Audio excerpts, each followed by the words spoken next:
Pterodactyl, you. It's just the perfect day, 'cause I'm sharing with you. Ooh, my Terrence McClue. Yeah, you're a pterodactyl too. Shame on you, 'cause you doing the boogaloo. Oh, my Terrence live they do.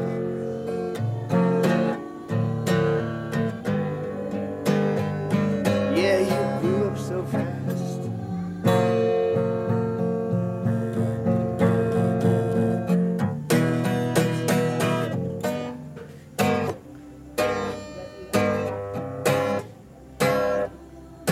They tearing down you. I see you flying down the alleyway in the Appalachian Trail. Yeah, they think them hillbillies are squares, but I'm telling you, where they seeing you flying away over their heads. Because in case you didn't realize it, boys and girls, pterodactyls are still in this world. Google it. It's a fact. Jack. So on the hunt for the pterosaur and amber, you have to start with amber, and this is how amber starts after the mine. It's rough, looks almost like coal, and then you can sometimes see in if you're lucky enough for a window. So, I'm going to see if I can find a mystery inclusion. That one's lacking. This we don't want to pay for and split open, but this might be a good size. So we're already limited by the size of the amber. It has to be a certain threshold of this big, maybe a little less. But it's funny because it seems like most of these are actually traded and recognized already polished. And the polishers are not idiots and they're not children, so they know what they're doing. And it's kind of funny to read stories of people hunting for amber in war-torn catching state, because as you can see, there's no battle going on right now. It's a lovely day, the sun is shining. Very friendly, polite women bringing us water and tea, and happy to share their merchandise. And it seems to me, I mean, I could paint my face and go around playing International Man of Mystery, but it would kind of probably come across to the people here as a little bit of an asshole. And I'm finding that when you want something here, you have to be honest about it and honest about your intentions. So what we're going to do is just travel around Kachin State to the outskirts of Regina, and we're going to say what we're looking for, and then maybe we'll be showing. As you can see, it's going to be a little while here, but brute force, dumb luck, put the two together, you have Terry the Pterosaur. That's real science. Not so exciting in practice, but the images will hopefully blow our minds and send us flying sky high. So, this, 5,000? No, yeah, so you can ask her how much. Yeah, how much? How much for two? For No, you have a phone? Yeah. For example. No, you take it out, open the calculator and Yeah. hand it to her. It's a professional thing to do. Thank you. So, for example, yeah, just the matter. Yeah. Okay. See? She Yeah. wants $3,000 for it. It's very good. Yeah. And you do, yeah. It's all embarrassing to have on film. But.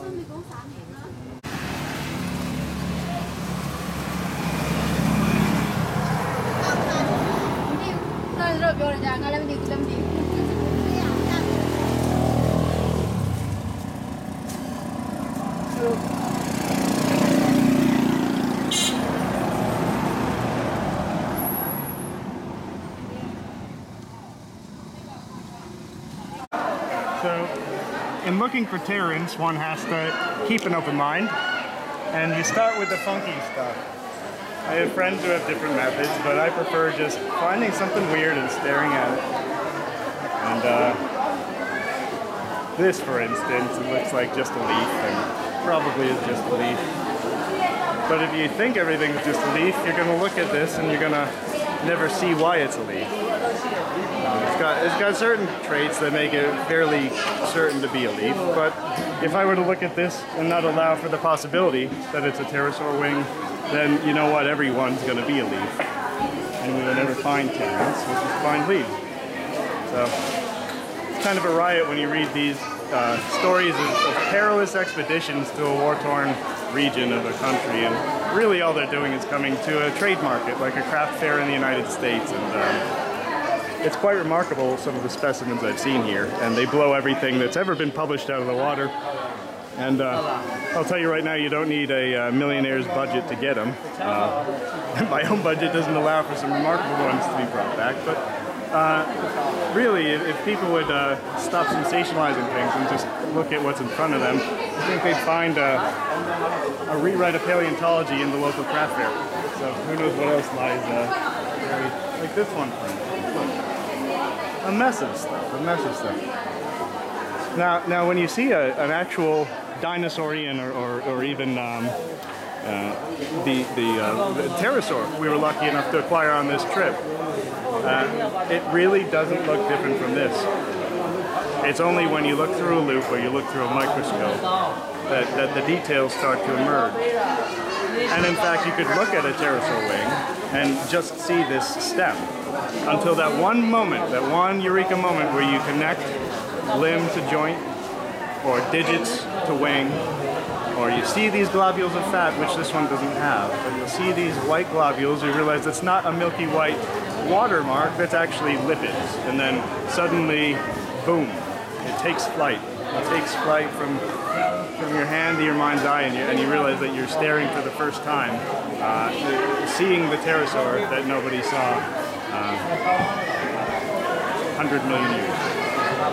And, I guarantee there are things that we miss still inside. But again, when you're looking at a true dinosaur in amber, or a raptor, a theropod, ornithischian pterosaur, which isn't a true dinosaur, a pterodactyl will look like this. The wing of a pterodactyl most likely will look just like this. And it just requires a little bit of open-mindedness and elbow grease. You can see how cool and air-conditioned it is here. You just need to not be afraid to tell them what you're after, because people also don't like deception. So on the good advice of kind friends, I'm learning the worst thing you can do is come to a market like this and show disrespect to the hardworking people who aren't stupid. And when they have a pterosaur, they know what they have. Maybe they call it dino bat instead of dino bird. But they're not children. They're very smart. And this is their livelihood. They respect their livelihood, and if you don't respect it, then you don't get to see the good stuff. Terrence was just flying away. Thought he was a raptor for a day. But he never lost his beak, even when he was tongue-in-cheek. He said, "Hey, take a flight on the wild side." I said, "Hey, Terrence, take a walk on the wild side." All right. Now, it's a shame we found such a perfect pterosaur on this trip, because they already wrote saying they don't have the funds for picking up my other one that I'm ending for free, and I really don't know what to do. So I guess we'll just have to study it independently and put our names on authorship. Number 1. Number 2, possibly, how many pterosaurs shall we find today? Wonderful. Yeah. So, you must be the blob to find the pterosaur. Become the blob. You are one. Blob, you blob. And Is this color. dream color, yes, exactly. So, you have to go back to dream time. kind of hard landing back on planet Earth after you step back in this time machine, but it can be done. My psychiatrist tells me it can be done. But beautiful. This is what you're after. Something mysterious, blobby, and big. So we keep looking. Maybe we're lucky.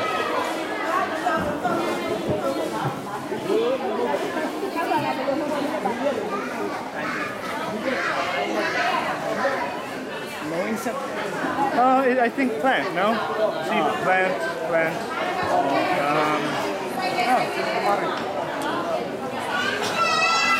Plant. Oh, yeah. Beautiful, no? I think beautiful. Yeah. Oh, this one? Oh. No, Wonderful. What is? You look. What is it? What is look? Look like? This is plant, no? Oh, I don't know. Yeah. What is? It looks like a rattlesnake, no? Yeah, no? So your mind's eye can drift in this too. You see it looks like the rattle of a rattlesnake. It's not like tree. Yeah, it looked like a tree. So you can get stuck on these false leads sometimes, and your imagination can get carried away. But sometimes it's where the imagination lacks, where you miss it. So perhaps better to see a snake tail in a plant and find your pterosaur than to see nothing and everything. So to find the good stuff, you have to be willing to make a fool of yourself and approach somebody saying you found a rattlesnake rattle. So I have a feeling nobody would care if I was wrong on this. Because when you're right, you're right. But blue, no?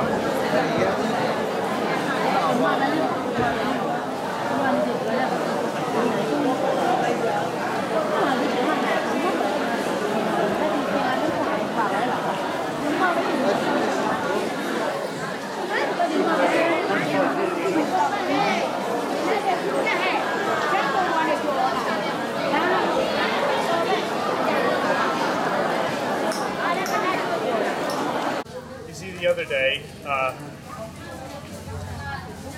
we had this dream, several dreams, all the same. And I start looking at these, and it suddenly becomes clear with something. Terrence thought he was a raptor for a day.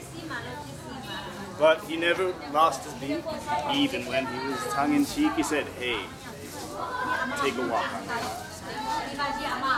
He said, "Hey, Terrence, take a trip on the wild side." And the color raptor go.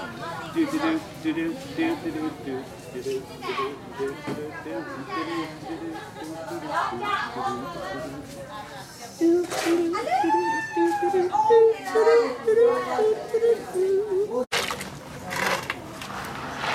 And so here they're washing the amber clean. They're not going to get everything off, but they're coming straight from the mine. So this, I mean, there you go. They're literally coming straight from the mine. So just washing off the limestone and coal and whatever organic rock is stuck to the amber. The trees and everything around them would have turned into this sooty mess, and then the amber stayed beautiful and crystal clear.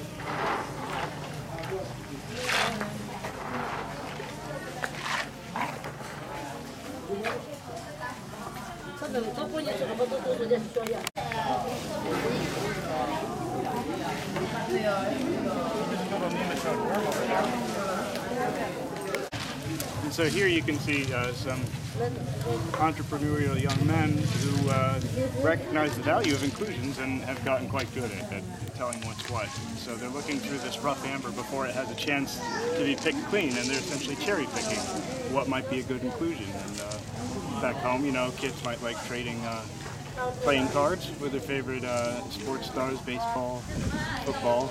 These guys are they're trading their amber inclusions. So you can get a pretty good price on these if you have a feel that something's inside. So if you watch, they'll shine a light through, and if anything seems to be stuck inside, they're probably pretty good at telling what's got a good clarity, what has a good form, and you're essentially gambling. You're hedging your bets before you gamble, and they'll sell it to the next town, and then that person will sell it off to the next one, and suddenly it may end up in a high-end jewelry market.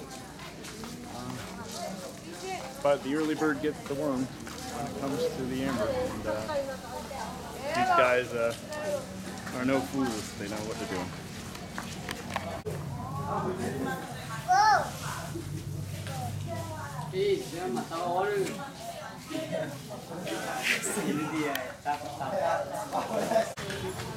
So this is just a deep, deep blue-violet fluorescence.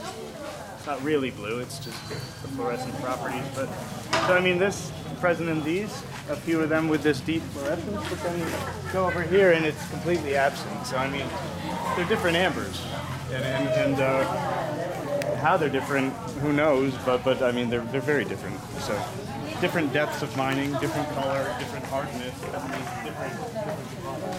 Horny hornets? I don't know. Oh, wow. Those are big fucking hornets. Look at those. So, hornet Yeah. whiskey. Wow. Holy cow. Full of horn.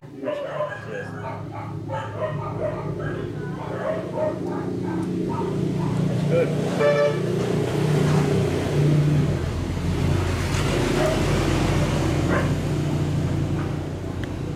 So, how is the catching amber fire water? Smooth but potent. Potent but really smooth. Okay. So it's you can taste the ginseng. It's a very pleasant, maybe even a little honey mixed in. There's actually is wild honey from the jungle. It tastes incredible. So I mean, it's like a it's like a top shelf, something between a Scotch and a bourbon. Smoky, but not as harsh as a bourbon. And the honey just has this flavor you can't describe. But you have to be careful, no smoking when you drink that. You go up in flames. So yeah, this puts moonshine to shame. So this is like hipster microbrew moonshine times 100. Very good. Thank you. So dinner on the river ale. We're here with Amber Frighter, brother, and I love the smell of amber in the evening. It's how do you say? Fly. Bird. We look many times this way, that way, every market.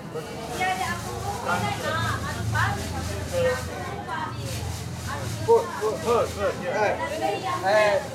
Is this bird? It's animal. Animal. Animal.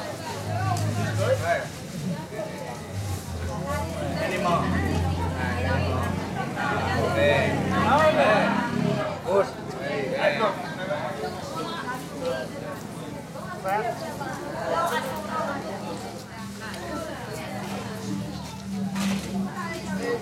Thank you.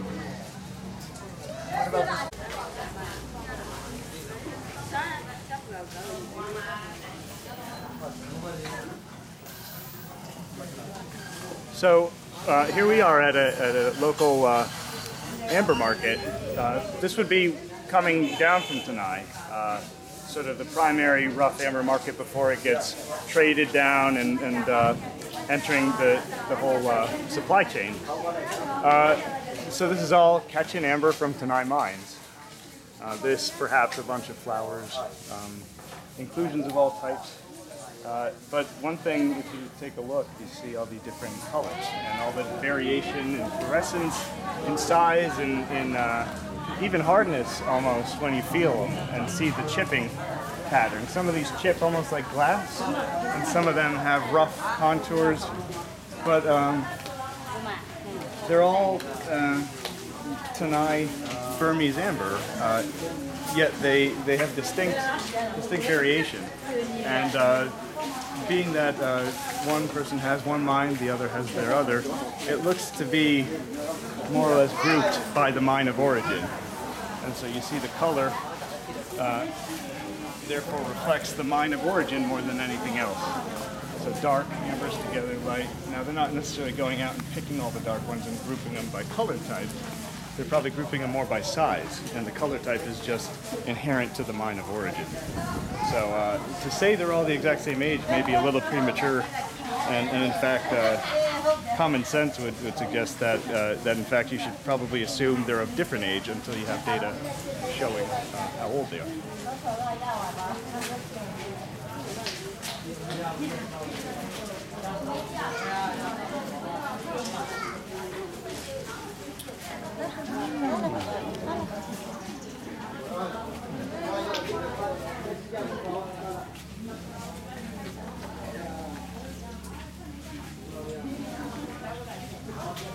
I have one, and it's the same, the green tea amber, you know, and it's keep an eye out for that color too, because whenever it's the green tea color, I found really bizarre things, a weird amphibian. Yeah. It's almost like a dinosaur. What do you think? Botanicals and bamboo or something. It's a worm.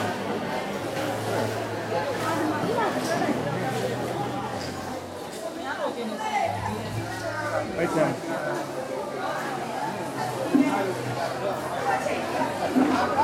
That is the leg of an orthopteran, probably cockroach. So it's just a cockroach leg. But the cool thing in here is the bamboo shoots. And if there's a cockroach leg, there's probably other invertebrates and stuff. But this is another one where you can, it depends if you want to polish it up or not. But you see that skin, all the bubbles on the outside? If you just took some sandpaper and then rouge and just gave it a good polish, you could. This one.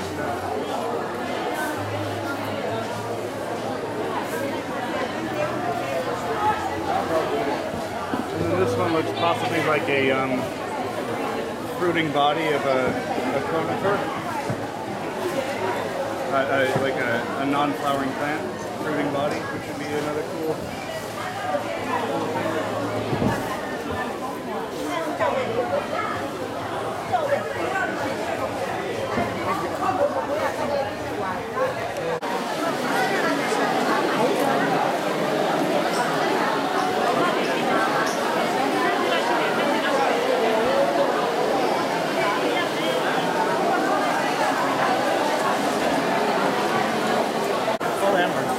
Thank you. Thank you. So you can see here all different lines, different colors, different pits, presumably different ages, conceivably different ages. But some is green, some is clear, some is red, some's hard, some's soft, some's cracking, some isn't. So I mean, if you having on the word of some friends, the diversity of the amber, it's strange to think that it should all be the same age. Two of the coolest specimens I've seen. One, feathery remains with an actual anhydro inside. And this is going to keep us busy for a few weeks, staring into this and seeing what's exactly in there. And what's exactly in here. I thought this was a spider until I just was shown that in fact it has the big pincher monster face of a Saul Khan sun spider. Yeah.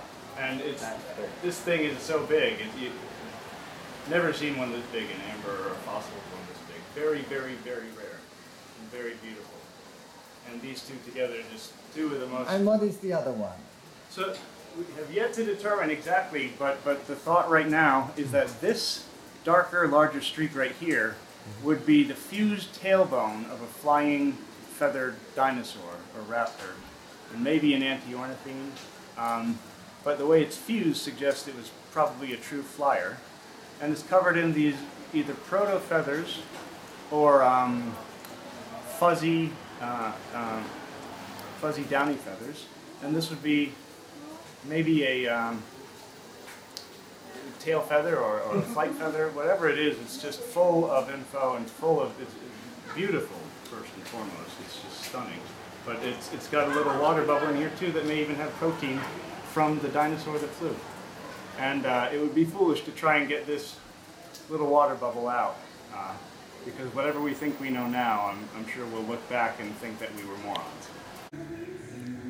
So your friend gave you this piece, and to me, I see something lovely and gorgeous in here, but what am I looking at? Look, that's the key, Christopher. Yeah, look, the amber itself is already 100 million years old. And every tiny thing is a clue, a window to the past. Check. I suppose it's like, you know, dino skin. Dinosaur skin? Yes. LaiPai, that's possible, I guess. Could be. There are a lot of things happen. Check. That's. Have you ever seen anything? Yes, I saw lizards and dino birds' heads, dino birds' legs, and also, you know, it can be anything. We have to check it out. And the dino birds, they're not rumors, right? They exist. It's not at all. It's not at all. It's everything, you know, this 100 million years, anything can happen. Look, we already saw dino bird skin, feather. It's confirmed all over the wall. So, I really suspect this is something. Yeah, I mean, it certainly looks like skin of something. Yeah, we should look with something, you know. This is the heart of the amber trade, right? The Exactly, market, exactly. Michina is the heart. How old is this? Do you know how long have they been trading here?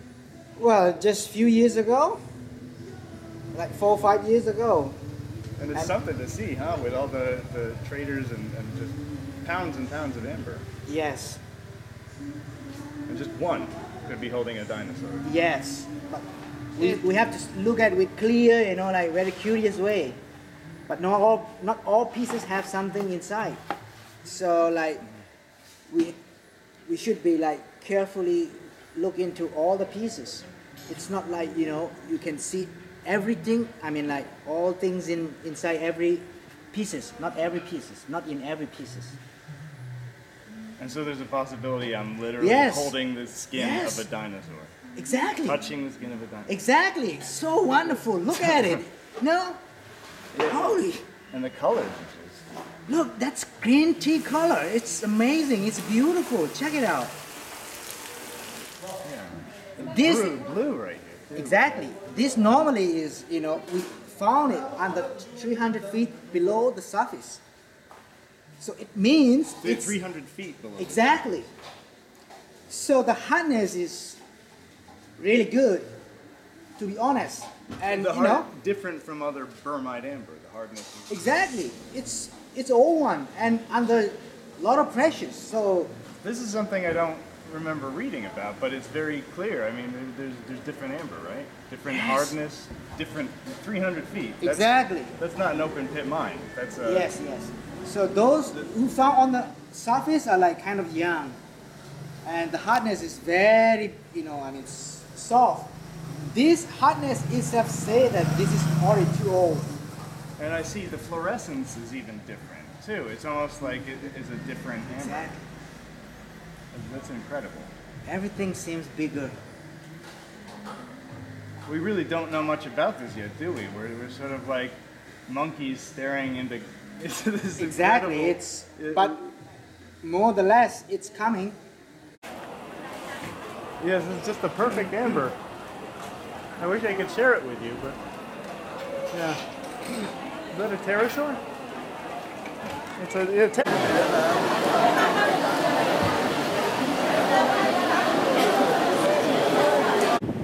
Wow, that really looks like Microraptor. It means it's a flying dinosaur. It's the rarest at all. Look at the legs. Can you show the camera? Oh God, yes, of course. Look at. Wow. That's amazing. It's so clear at all. Can you see the? Wow, is it leg? Oh yes. On it may be a false lead. It looks like it could be an egg, but when you look closer, you realize it's probably just vegetative little offshoots of some kind of primitive plant or maybe a fungus. You see here the venation and the overall growth. It doesn't looks like it was a plant, or maybe a fungus. But you've seen eggs this size. I've heard there are eggs this size, so it's not inconceivable that we would find a real theropod egg or lizard about the size of your pinky nail. This looks like one where it's just a mess of everything. Debris. Who knows what's inside of here. Maybe we find a new species of fungus.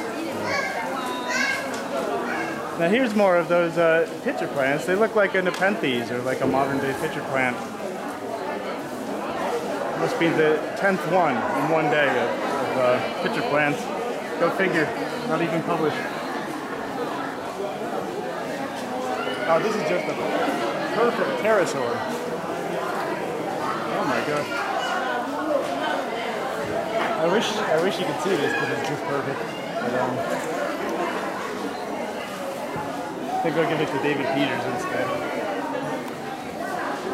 Oh, here's a picture. Striking resemblance to the remnants of a pitcher plant. Now just a ghost, but 100 million years ago, a death trap. Its unfortunate prey lost with the passage of time.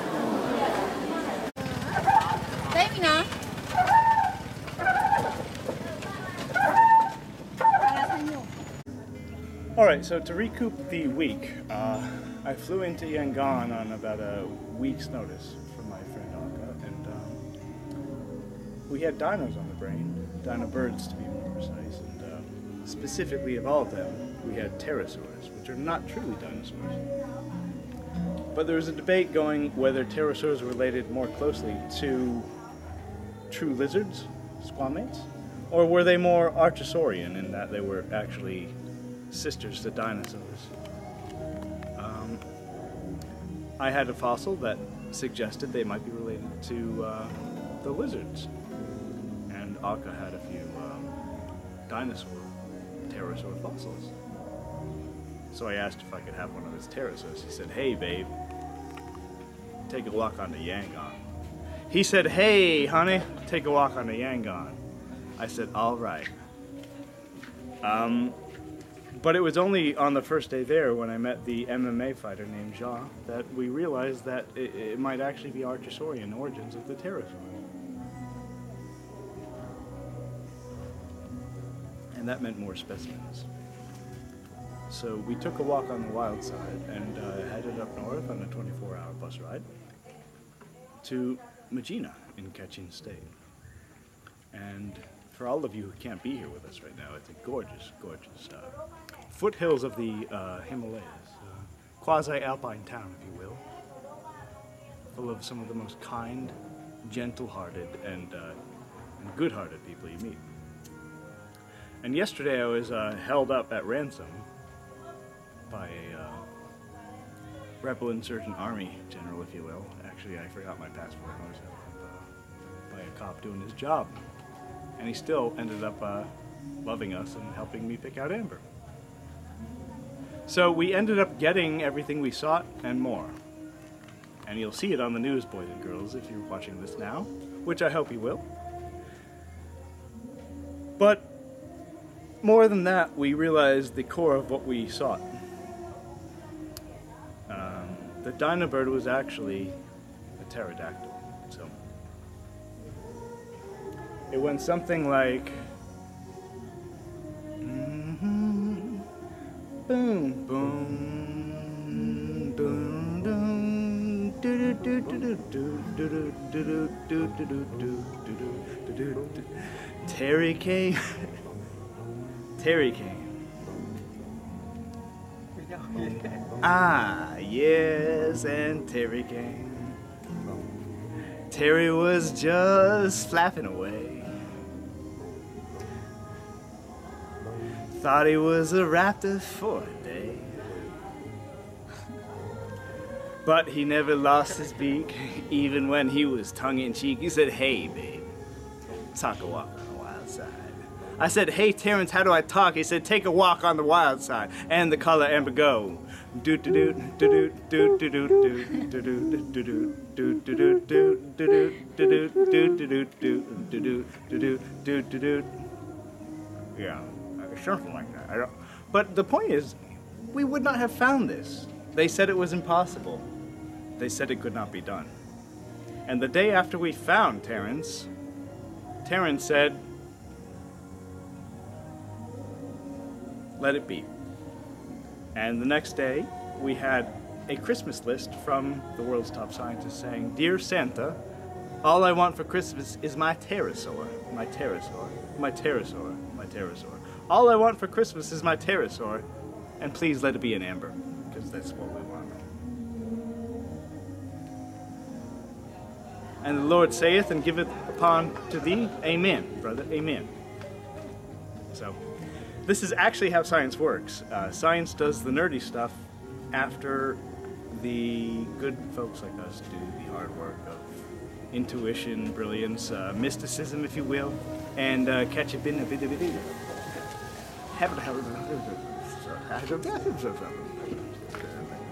Just stay in school and follow the rules. And you'll probably be never as good as this. Thank you. This is really embarrassing.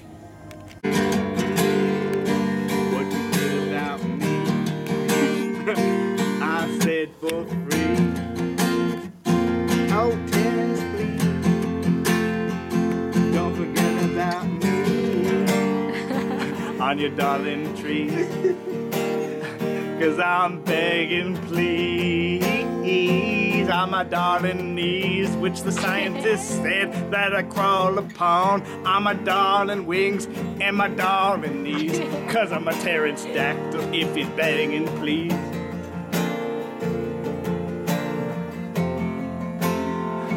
But the scientist sees what the ego sees, and I'm begging, please.